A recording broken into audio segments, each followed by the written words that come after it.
that these are like mini master classes for me. I try to start an agency. It's struggling through COVID. And so I've been using podcasting as an excuse to get people who are successful in and outside the industry to tell me what to do.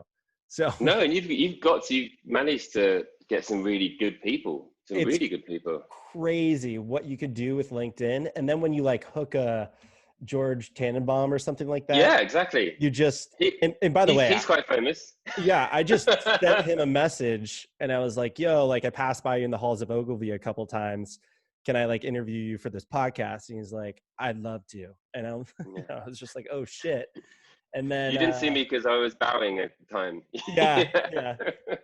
And so we did it. And then now my approach is like, okay, see who likes it. And then like, if I find somebody interesting, which is how I found you, who likes it, I'll like him up and I'll be like, hey, I heard maybe you liked my Ben K podcast. Want to chat? And then, and then that just, it's been a really good strategy and it's been an amazing networking tool. And I'm just follow your nose, man. It's nothing. So. It's very old school. I think that kind of way of doing stuff. Because I started off in PR, and it's exactly the same thing. Is that you used to just, because you'd be trying to get a story out, and you're going to try to think who's going to write about this thing, and it's like detective work in a way. It's like, okay, they're writing about this, and they work here. They've got no thing. So how can I get the phone? Oh, they know this person, and it's like a sort of bloodhounding thing, and it's it usually pays off. Have you done, well, now it's like, have you done a PR campaign recently or like within the last 5 years? It is. I guess this is where my point of view. It's like so hard unless you have like connections and stuff like that. It's just, it just seems like it's evolved from where it is, and they're getting inundated with hundreds of emails, journalists and stuff. And so there's got to be a better way, but I haven't figured it out. I don't think that's well. So my point of view on most advertising is that they're all PR campaigns, and it's no doubt kind of skewed by where I came up from, because I came up through PR. But well, that's actually one of my, because I'd like to end up there. But one of my questions is just looking at your resume on LinkedIn. It's not a traditional resume that leads to global ECD, at least from the outset. So I'm just curious, kind of like, how did you get to where you are from being an account manager, account director type? Yeah. Do you want me to start at the beginning? Yeah, start at the beginning. What kind of birth was it? Was it a good one, or? It was smooth. It was quick. A Cool. couple of people cried. Sun came through the window unexpectedly. That kind of thing. My mom and your mom would get along great. Yeah. But anyways, no. Start with your career, because I actually started in account as well, and made my way over. So I'm just curious how you did it. So there was never any kind of plan whatsoever. I'm extremely jealous of people that have planned or have ever had one. I was kind of pretty stupidly floating through university, kind of liked film, was good at English, but really didn't know what I wanted to do. And then in my sort of third year, it's like, okay, fuck, journalism. I like that, and I wanted to be a journalist. And so I tried that out very shortly, but the pay was so bad, like it was crazy. And I came back from university. I was back with mum and dad's house. It just couldn't work. I could see no future of me getting out of my mum and dad's house anytime soon. And also was working amongst some genuinely talented and brilliant people. And I was thinking, and they were like, okay, so he's 15 years older than me. I'm really lucky I'll be half as good as him. I don't want that life in 15 years' time. I don't love this enough. Yeah. So I just started applying to stuff in the media, and literally was punting out my CVs to all kinds of things. And some of them were PR agencies, and I didn't even know what PR was really. And I got an interview, and the week before I had to find out what PR was. This is like, the internet was only just starting at this time, so I was going to the library and reading up about it. And anyway, somehow I got the job, and it was a huge education, a massive education. I mean, on the one side you had the fun stuff, but it was sales really. In so many ways it was sales. You had your clients with brands, and your job was to get them in the newspaper in those days, or on TV if you were really lucky. So you had to learn how to craft a story, and then you just had to hit the phones, literally hit the phones. and call up people and, you know, have that incredibly soul destroying experience of knowing that you've got an afternoon of trying to speak to people who want you to die. Yeah. Yeah. um, At least you could do it with email now, you know, you yeah, don't no, have to see their exactly. face or hear their We voice. didn't have that. We didn't have that. I mean, this is going to Brutal. age me horribly, but I remember just sitting there with the fucking fax machine just going and just faxing it to newspapers. Question But about that though. Did yeah, it harden you or did it break you yes. down? It hardened you? I mean, you don't know it at the time, but it massively, it made me super humble, but it also gives you a real resilience because you kind of expect to be knocked back. So when you are, you're kind of okay with it.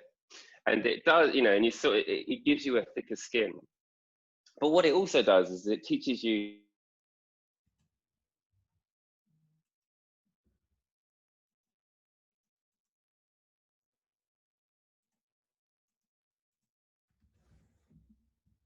Um,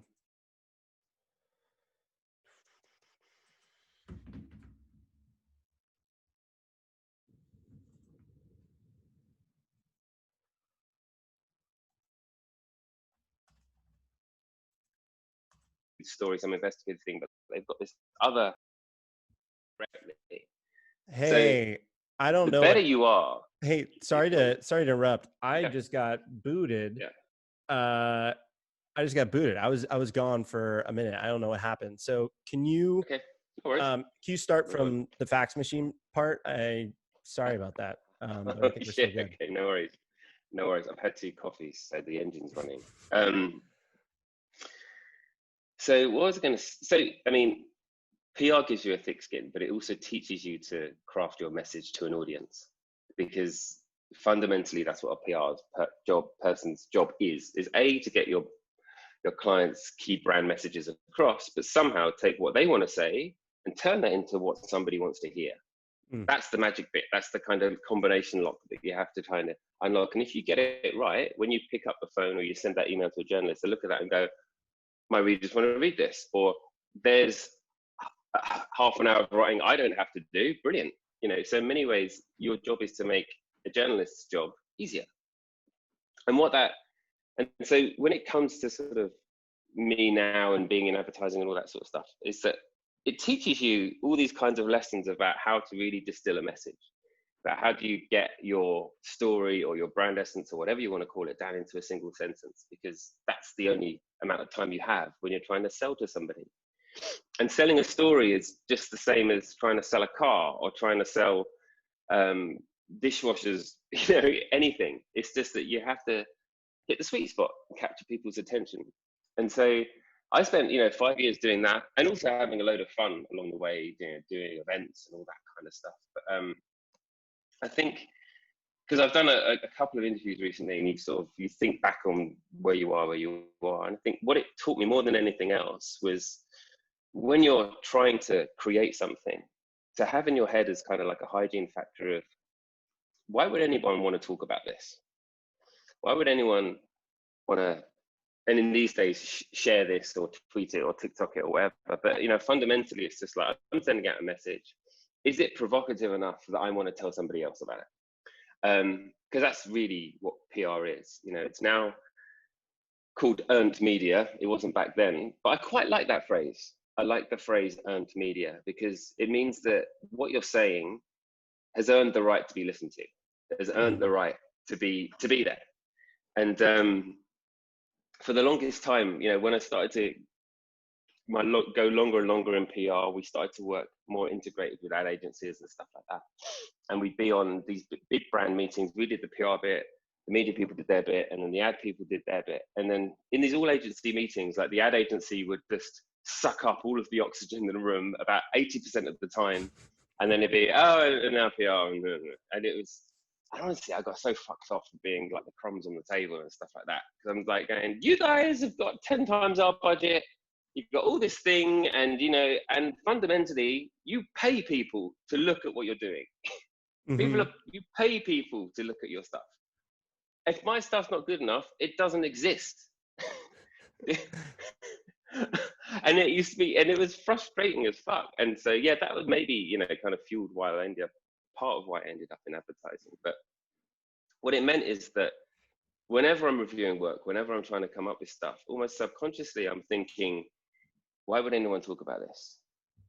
Why would anyone be interested in this? You know, and it's turned out to be a good hygiene factor, I think, and a We good actually measure of had ideas. we had to write headlines, what, like, you know, so you do a write up of an idea, right? Mm, And our group creative directors taught me one of my favorite tools, which is to, if you can sum this up as a headline that you can right. imagine being in a, yeah. So sorry to cut you off. It just like reminded me of that. And that's always been super helpful. No, you're completely right. And I've since sort of jumping the fence over to advertising, I've had to sort of sit through and listen to legions of planners, creative directors, ECDs repackage essentially PR and make themselves look clever. I remember when Crispin Porter said like this whole thing like, we don't write briefs, we write press releases. And everyone was like, oh my God. And like all the PR people are just like eye rolling back into the back of their heads going like, yeah, I know, right? Because so because some dude has said it in California and he comes from an ad agency and they put a really done it really packaged it really well. It sounds like new news. But yeah, you're completely right. The discipline of trying to distill what you're trying to say into a headline, or even if it's just a paragraph, it's a really good habit to get into because it forces Right. you to stop fucking around and waffling. There were kind of like golden rules of press release writing, which is like the 5 W's, which is the who, what, why, where, when. And what that is that you have to try, when you're writing a news story, you have to get those 5 W's into the first sentence or maybe 2 sentences. Who is it? Why did it happen? Where did it happen? Where did it happen? And when did it happen? If you can, and you have to, you look at your first opening paragraph and go, have I answered all of those questions? And that was one of the training that I learned on my, you know, as I was first doing PR. And when you read the news story, you see that most journalists do this. They'll go, this thing happened here, this is why, this is when, this is why. And you can write that in one sentence if you get good at it. But it distills your whole message. So when you And go now, about the PR process, because I actually didn't expect, like, PR is such a valuable thing. And so when yeah, you go about the PR process today, or whenever the last time was that you did it yeah. at the height of your mastery, what do you do? Do you reach out via email? Are you using LinkedIn? Do you worry about the subject line and just be like, this needs to be fucking amazing? How long is So it? Yeah. yeah, I think the line between advertising and PR got really blurred as soon as social media started to really take off. To me, I think they're pretty much indistinguishable these days. Actually, advertising and PR, what they do and what their objectives are the same. And because, you know, in the old days, PR works by getting your message into media channels. But as soon as social kicked off 10 years ago, it turned each one of us into a media owner, each one of us into a media channel. So where it used to be your audience was journalists, now your audience is everyone. So now, you know, when Nike or Burger King or anyone is trying to do a campaign, the success of that campaign rests on whether or not people talk about it. It's not about how much media they buy. You know, how many fucking case studies have you seen that goes 0 media spend? You know, Mm-hmm. they, 5 billion impressions. yeah, exactly. All those complete. What is an impression? Yeah, No one's love ever that. been able to tell me. Well, it just means somebody Impression. scrolled past it and ignored it. You know, Yeah. that counts as an impression. Yes, it played on your feed while you were asleep. But if had you been awake, you would have potentially seen it. Yeah, And now that's therefore, effective. Screw that. so so yeah, I'd say everything I still do are PR campaigns. I mean, I think one of the things I sort of learned as I got through is that, you know, with the PR thinking, they were brilliant at coming up at ideas, not so great at the craft. That's where I think there's a real massive disconnect, and something that really kind of opened my eyes as I started to work more in advertising is the obsession, the dedication, and the training into craft. And it's not. I think PR people and advertising people have equally good ideas, But because of the way that advertising is, because of the budgets, but also because of where the creative talent comes from, often, you know, they'll come from art school and stuff like that, is that their obsession with craft and their ability to polish an idea is that much higher. And then also you've got the planning department as well, which can build this amazing platform for your idea. So, because I think I've been in meetings, you know, where, you know, that's often what the strategy does. You know, if any creative person would be honest, would say that, you know, a good strategy, or working with a good strategist, 75% of your job is done before you even look at it. You know, because the hard part is really getting an amazing insight.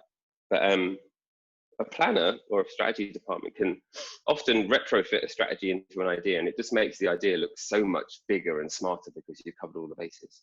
And what we used to do as PR people is we'd come into these client meetings and it'd be much more sales based. It'd be like, here's your brand, here's your message, what about this? What about this? What about this? And then you go, the advertising may go, here's your brand. Now let's step back. Let's think about this. Let's think about the target audience. And then you go, and then what about this?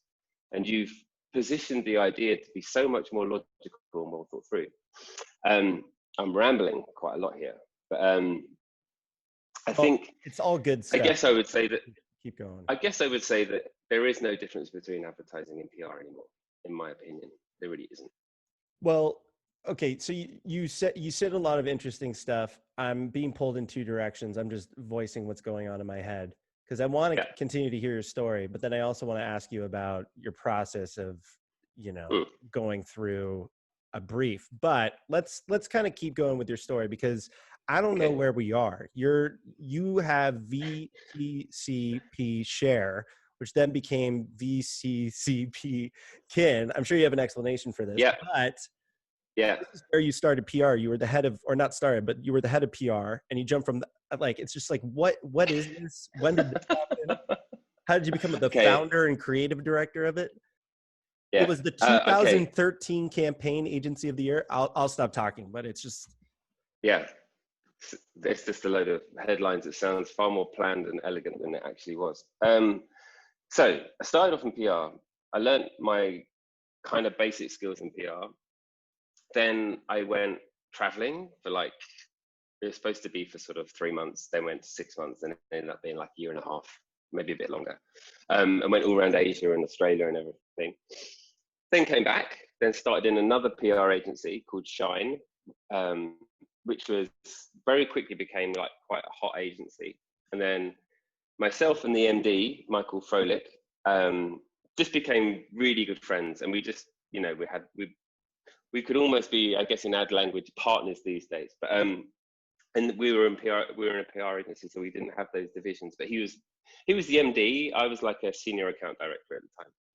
And we decided to jump ship and start our own agency. And so we did that. At the time we had Stella Artois, which was a beer brand, and we'd done this amazing work with them. And it was my sort of lead account. And it still remains maybe one of my favorite account I've ever worked on, because it was all about, we created this film platform for them, where we were doing all these big, started off with the one-off. They had like, I think they had like £20,000 spare, and they said, it was literally one of those things like, can you do something with this? You know, can you do some kind of stunt or whatever? And we ended up doing a screening of Jaws on Brighton Beach, which was supposed to be for like 1,000 people. And I think 15 or 20,000 people turned up. It was one of those things where everyone was running around going, holy fuck, health and safety, holy shit, but isn't this brilliant? And that then turned into a next one we did, which was Blair Witch in the middle of the forest in the middle of the night. And then we evolved it, and it was not planned at all. We turned into these sort of like these film experiences where people could get kind of like immersed into the film. So we did Braveheart in Stirling Castle, we did Shawshank Redemption in a prison, and this is like 20 years ago. And actually there's a thing called Secret Cinema now. Yep. And the guys that work with us on the Stella stuff are the guys that ended up doing Secret Cinema. So we kind of started that whole thing going, and they've now gone off and made far too much money. But good on them, actually. So anyway, we were supposed to found our agency with Stella because they wanted to come with us, and it was all sort of like good because we kind of had like, we're going to start an agency, but we've got this client and they're big and they're paying and they're amazing and so great. And so that was all supposed to happen. And then after we made our announcement, it all got a bit messy and horrible and legal. And anyway, me and Michael ended up 2 weeks later having left the agency under a massive black cloud because they didn't want us to take the client and no clients or anything. So we had like, I think 2 months of just running around and again, doing the PR thing, picking up the phone, trying to go to old clients, trying to find something. And it was horrible because we'd left this hot shot that was just riding so high. And it was just like, we've just made a huge mistake. And you kind of like did a sort of Wile E. Coyote step off a cliff and you turn back and go, fuck, it's too late. Yeah. But you just keep at it because you don't have any choice. And then bit by bit, we got some clients, things started to roll, and then we became pretty hot. And we got some really good people in. And well, let me just stop amazing, you there for a second. Sorry. Yeah. So how did you get your first client? Because that's where we're at. We're kind of in this all-out new biz phase. First client. Do you know what? I can remember our first.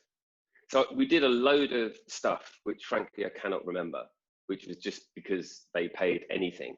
And I can't even remember. There was a lot of weird B2B stuff we did, just which was like, the reason I can't remember the brands is because they're not even brands almost. It was just like, it was almost like friends and neighbors and like my uncle's got a plumbing shop and shit like that. We would do anything.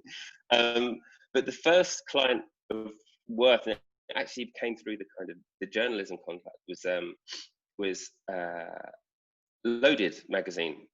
So which at the time was a bit of an icon. It was like the whole kind of early 90s lad media thing. And we promoted, it was a weird kind of dynamic in that we promoted their articles.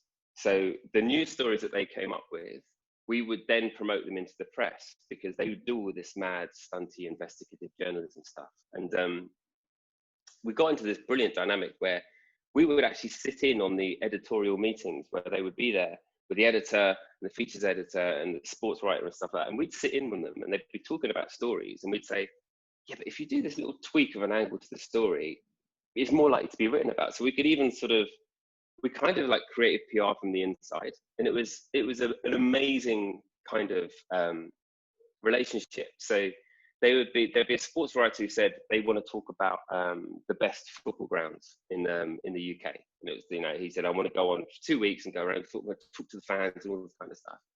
And so we'd say things like, how about you find out who are the loudest fans and you take like a decibel meter with you?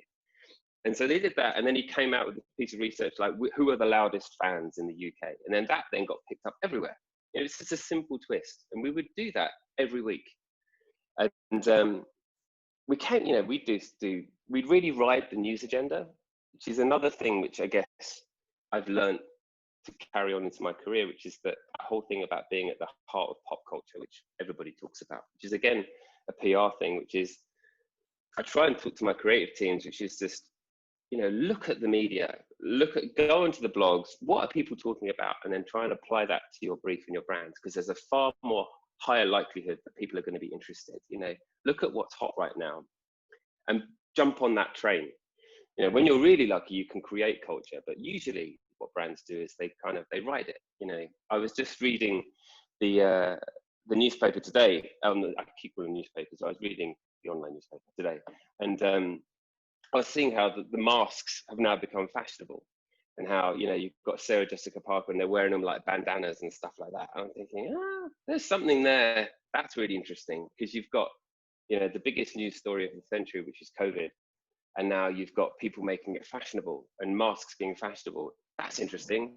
There's a brief there somewhere for somebody, to innovate something, some kind of, I wouldn't surprise me at all if in the next all it's going to take is a big fashion brand like Michael Kors or Gucci or someone to come up with a face mask bandana range, and everyone will write about it. I don't know why that hasn't happened yet. I'm like so surprised. Yeah. And the same as me. I'm just reading the feed. Someone's going to do that. Oh, definitely. Any day now. Absolutely. Okay. Yeah. So you started picking up, it got to, 2014 and it stopped. Mm. What So happened? so what happened is our agency was called Resonate, and that's an interesting thing, which I'm sure you've been through, which is naming your agency and coming up for a name for your agency. I ate a So gusher. That's it's literally so what hard. happened. I was just like, it was the easy. I'm not even kidding, man. It was, I just don't put, I was just like, I don't give a fuck. It's just a name, Yeah, Red Hot Chili Peppers, one of the best bands ever.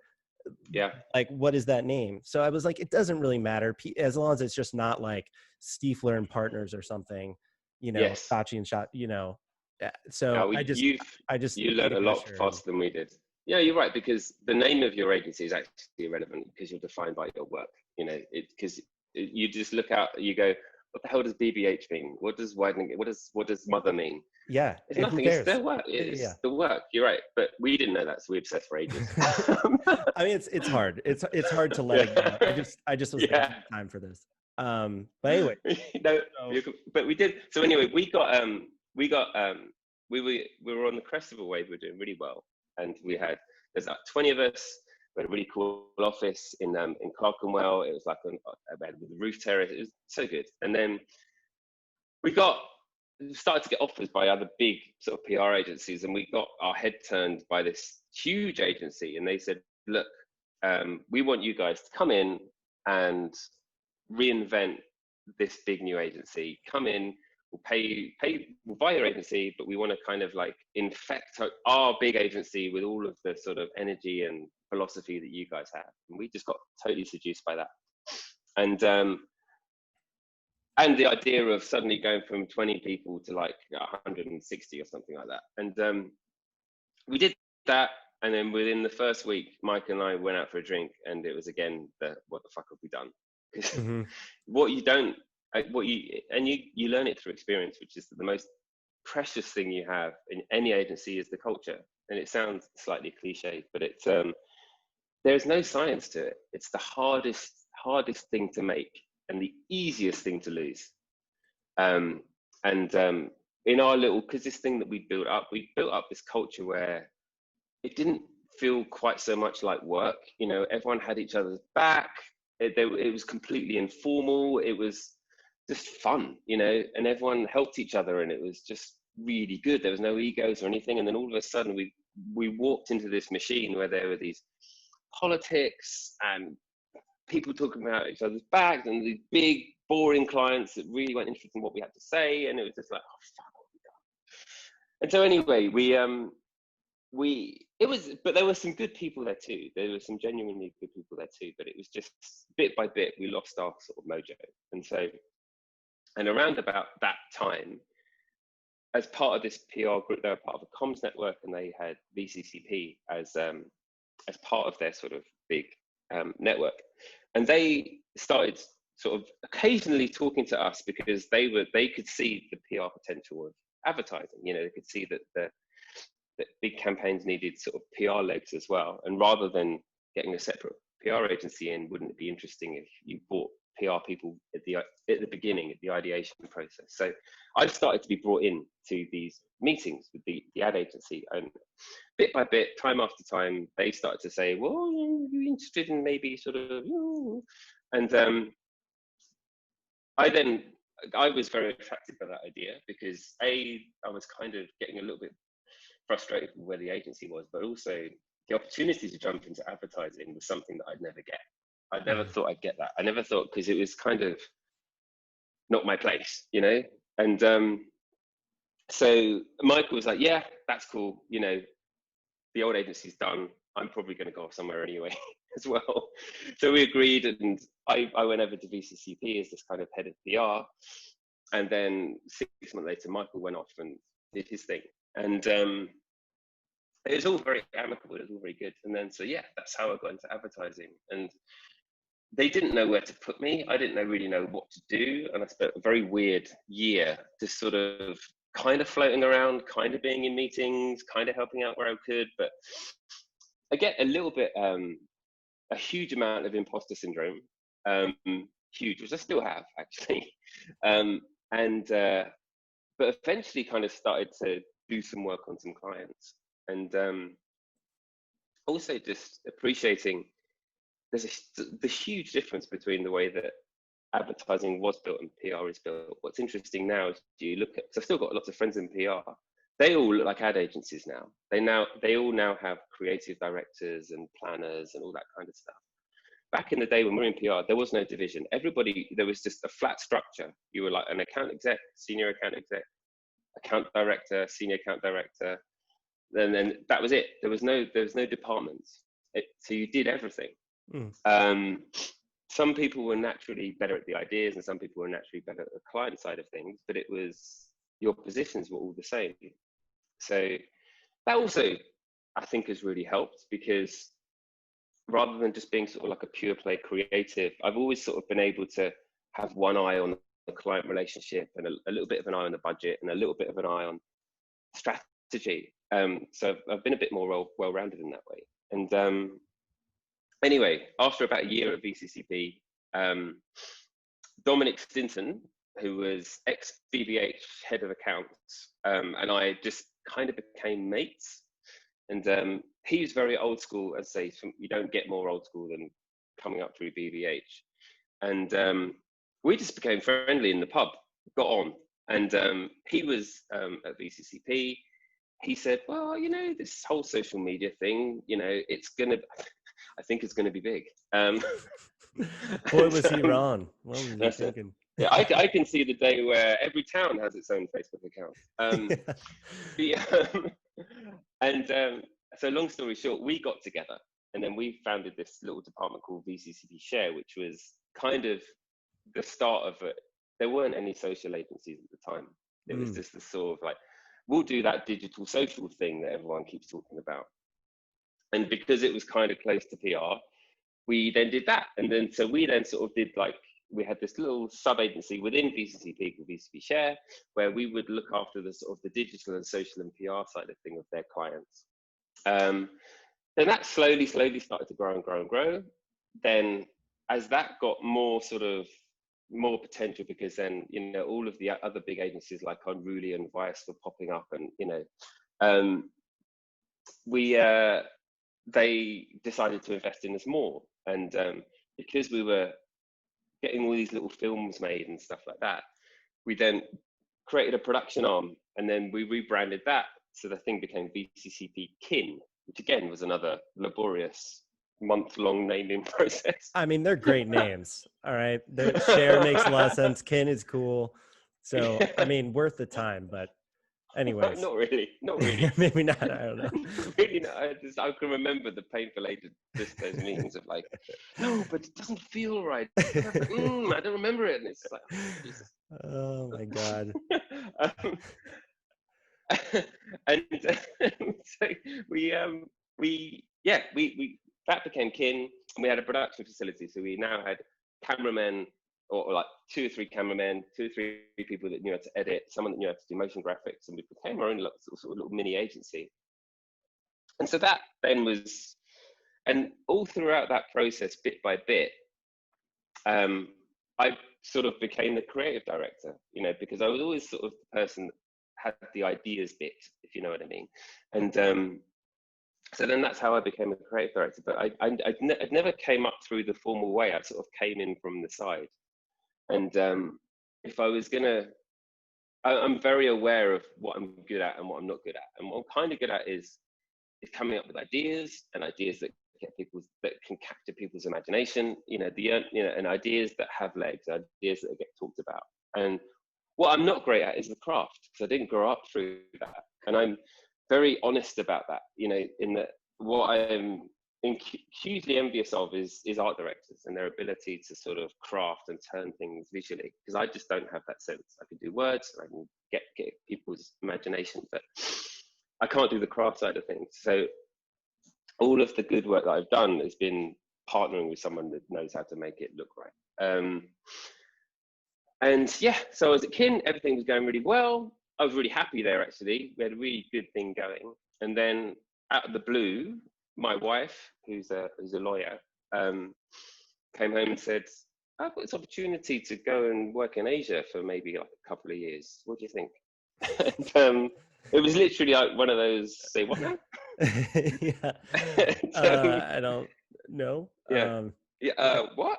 And and we had a bottle of wine, had another bottle of wine, and then by the end of that evening, we decided, fuck it, let's do it. We had our young daughter at the time. No, we had two daughters at the time. One was, I think, 5 and 2. No, older than that. Older than that. About 8 and 5, I think they were. Yeah, something like that. And we thought, you know, the kids are kind of young enough that if we take them out of school, it won't be so traumatic. But also, and actually, the real deciding factor was, wouldn't it be brilliant for the kids to experience that? Wouldn't it be brilliant for them to see other cultures, other side of the world at that age? Because one of the things that you interview a lot of people when you're higher up in agencies and stuff, and one thing that I always notice is that when you're interviewing people, and the people that have lived in other countries and have been around, it teaches you such a sense of perspective about stuff that you cannot learn, you cannot teach, you just have to do it.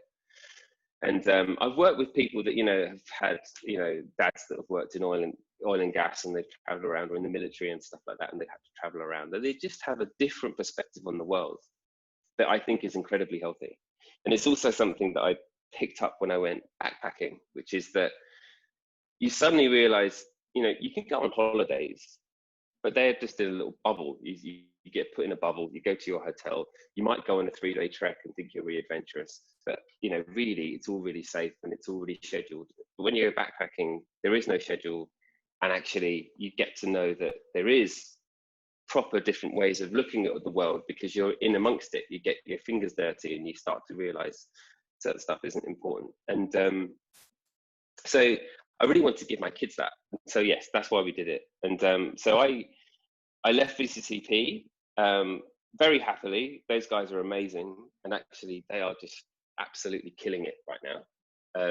They were big when I left. I think there were like 500 people when I left, and now they're well over 1,000 just in London, and they're huge. And they've got offices all over the world now, in America and Spain and Germany and all that kind of stuff. So they're killing it. And but I came to Asia without a job, because my wife had to start straight away.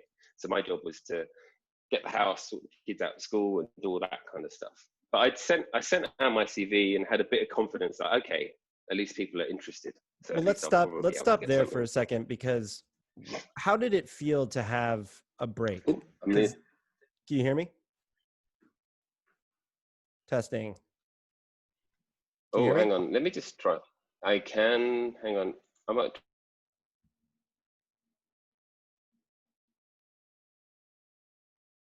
Are you there? Yes. I can hear you. Hello? I'll try one thing.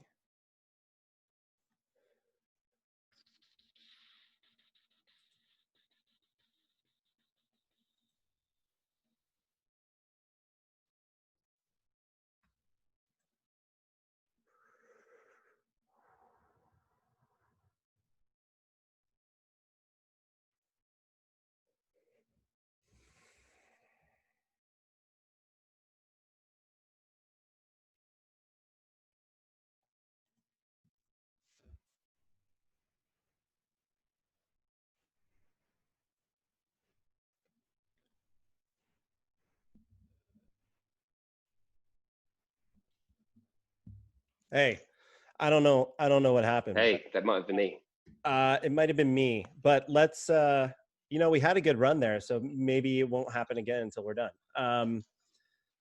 So getting me talking is never a problem. No, I mean, I would look a lot more bored if I wasn't interested. So the question I have before we hop into the job you're in right now, you had to spend some time not working and just doing, was that a nice time? Were you going fucking stir crazy? How did you feel? Did you take the break well? Yeah, it was it's a really interesting question, because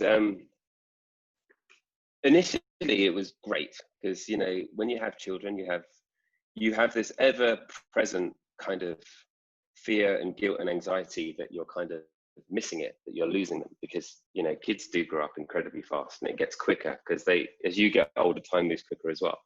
And you always have this kind of anxiety of like, shit, all of this precious moments and stuff of them growing up, and the cute stuff and the weird stuff, I'm missing it because I'm at work. And so I was really looking forward to spending some time with them, actually, and that was awesome. That was great. And also just landing in a new country, and just sort of that whole what the fuck is going to happen next. I guess I kind of perversely I'm always attracted by that. And I think if maybe that I could say that I've never had a plan, and I haven't, but I always, whenever there's something sort of makes me feel slightly uncomfortable, then I kind of tend to head towards it. So if I look back at, because I've always left, things have always been fine. When I was in first PR job, it was fine, but they were backpacking, that's cool. Then the other PR agency was going really well, starting a new agency, that's dangerous. And then, it's always, if there's anything, maybe it's that. It's just that if something feels new, different, and maybe out of the comfort zone, when things are going fine and everything's almost like automatic, then maybe that's the time when you need to switch things up. Maybe that's one of the reasons why I got attracted to coming out to Asia. But then you got hired at this place called Gray. Yeah. Just to answer your question first, it was amazing for about 6 weeks. And then I started to go completely nuts, because I got into this sort of horrible routine of getting the kids up, taking them to school, and then just having this void where I've done all the interesting things that I could find. I didn't really know anybody. Actually, I knew no one, so I'd no one to hang out with. So I would sort of like wander the streets aimlessly. I'd kind of felt like I'd sucked up all of the interesting culture stuff. I had had enough of that, and I started to go a bit nuts, actually. And I was actually desperate to get back to work. And I think that maybe a lot of people have experienced that now with the whole COVID thing of like, it's a bit of a sort of careful what you wish for, right? You cannot wait. Oh, it wouldn't be so great if I could just hang out at home and watch Netflix. It's like, yeah, it's great for about a week, and then you start to go a bit mad. So yes, I got this job at Gray, and I got the title of ECD, which terrified me, because I was always feeling very kind of imposterish about being a creative director in the first place, but to then be an ECD, I was like, yeah, sure, yeah, good, ECD, brilliant. And then sort of left and signed the contract. Fuck, I don't know how to lead an agency. I don't know how to do creative. I don't know how to do that. And Darren Bales was the ECD at BCCP, and incredibly lovely, smart, humble guy. And I didn't really have an awful lot of work to do with him, because he was running all the big campaigns at VCCP, but we were kind of friendly. And I just sent him a message, and he said, dude, nobody knows how to do it. Just pretend that you do, fake it till you make it, and then one day you'll turn around and you're making it. I'm paraphrasing, but it's basically that. And it's true. Mm-hmm. It's so true. It's so true. You just have to start doing it. And so much of, I think, any job is fake it till you make it. But if you can project that confidence to other people, then you kind of start believing in yourself. Because, when you've got teams below you, the last thing that they want to see from the guy at the end of the table is uncertainty, because then that just fills them with all kinds of anxiety. So I guess I tried to do that kind of like, yeah, well, obviously we do this. Oh, fucking no. Yes, we should do that. And so it was really like that. I just sort of got in and bit by bit started to work out how to do it. But yeah, you just have to learn by doing it. And I guess the confidence is the real big thing. And but I have always had this huge imposter syndrome about where I've got to and where I am, and it will never go away. And interestingly, I've spoken to a few sort of big dogs in the industry about that, and most of the kind of the good creatives do have a huge amount of imposter syndrome. You get hit by those feelings in the big meetings. And it can come at any time. Like I had it the other day when I was just I was on this big Zoom call, and there were these global people there, and they were all listening to me, and I was just thinking, what the fuck are they listening to me? I really don't know what I'm talking about. Oh man. But you talk to loads of other people, and it can be debilitating, hugely debilitating, but it's also really healthy, I think. And I was due to do a talk on this imposter syndrome with Michael Knox, who was a CCO, at a big ad festival last year, but we couldn't do it. But I'd started to do these little video chats with big ECDs and planners and stuff from around the world that I knew, and they all have it. And actually, the trick is to kind of, if there is a trick, is to try and recognize it as a healthy sign. Because if you're nervous and if you're feeling out of your depth, then you can go one of two ways. You can let it drown you, or you can recognize that actually the reason you're nervous is because it's new territory. And maybe if it's new territory, you're going to do something new that you haven't done before. And so actually, maybe it's a really good thing. And if you keep having those feelings of nervous and anxiety, it keeps you on your game. Because I think I'd hate to be wildly confident about everything that I do, because I think that's when you get a bit lazy and you get a bit arrogant, and you maybe stop doing interesting things. But the one thing, if I would say to anybody that's coming up the ladder, is that everybody feels like they don't belong, and actually it's the ones that really feel it are the ones that will do well, really, because it keeps you sharp, I guess. It makes you keep thinking about, is it good enough? Because the reality is your work is never good enough. It's as good as you can get it before you have to get it out there. It can always be better, always. I completely agree. And I mean, the imposter syndrome is definitely something that I feel from time to time. And I think it's very motivating for me. It keeps me very engaged. And like the feeling that you have to prove yourself is actually a powerful motivator. Yeah. So I'm grateful for it. The way that, I like to end these things is just giving, and it can't be about resilience, because everybody says resilience, and I know that that's important, but I just want to get something else from you. It's not about resilience. You have the freedom to give me any nugget of advice. What would it be? Okay. Oh shit, that's pressure. Yeah, this is always people's least favorite question, so you're in good company. So I'm gonna steal one, because there was one that John Hegarty says all the time, and it's kind of obvious, but I guess it's subconsciously something that I've done. And I say subconsciously because genuinely, I never have a plan for anything. It just kind of follow my nose, which is that if you do interesting things, then interesting things will happen to you. Which I really, really like, because when you dig into that, and when you're looking for people to work with, it's always the people that have come from slightly different backgrounds or done slightly weird things, that come up with the ideas that are unexpected, because there's no plan, there's no clock, there's no timer to a good idea. When people say, well, how long is it going to take you to crack this brief? You have no idea. You could crack it straight away, or you may never crack it. It's just, that's kind of the magic of our industry. But the more things that you experience, the more things that you read, the more things that you go out and see and do, the bigger your toolbox is.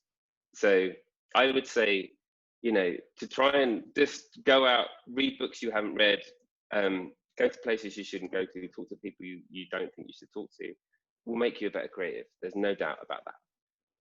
The other thing is something that I mentioned before, which is that your idea is always going to be all the better if you can't assume that you're going to pay people to look at it. Which is, that's the PR thinking, and I think that's the thread that goes through all of mine, which is that when you're coming up with an idea, be it a video, piece of content, a meme, a TikTok, or whatever, think, why are people going to talk about this? Why would you talk about it? And the science behind why someone would talk about that can come from anywhere.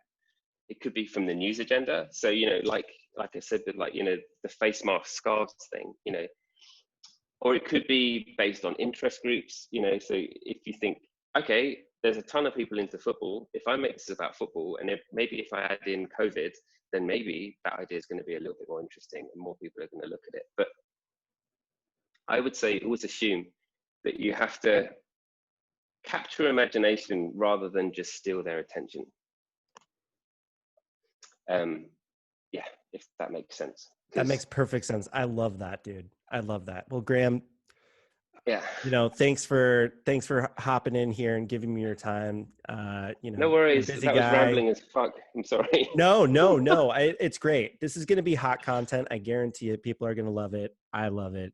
I'm going to send you the app when it's live and you're going to be like, wow, I sound great. This is high quality stuff.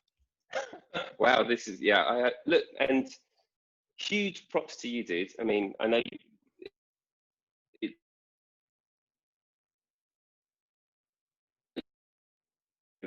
actually, best time to start something is when you've started it. There's no good or bad time ever.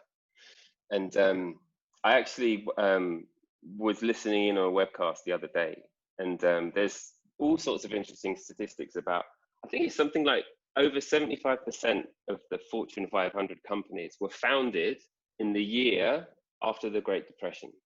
Mm-hmm. So when things are really, really bad, are actually statistically a fucking brilliant time to start something. So have courage, my friend. It's all going to work out. Believe in me, and I'll believe in me. But it's been an absolute pleasure, man. I will keep in touch. I'll talk to you soon. Take care, man. Later. Thank you for inviting me. Of course. See ya. Thank you.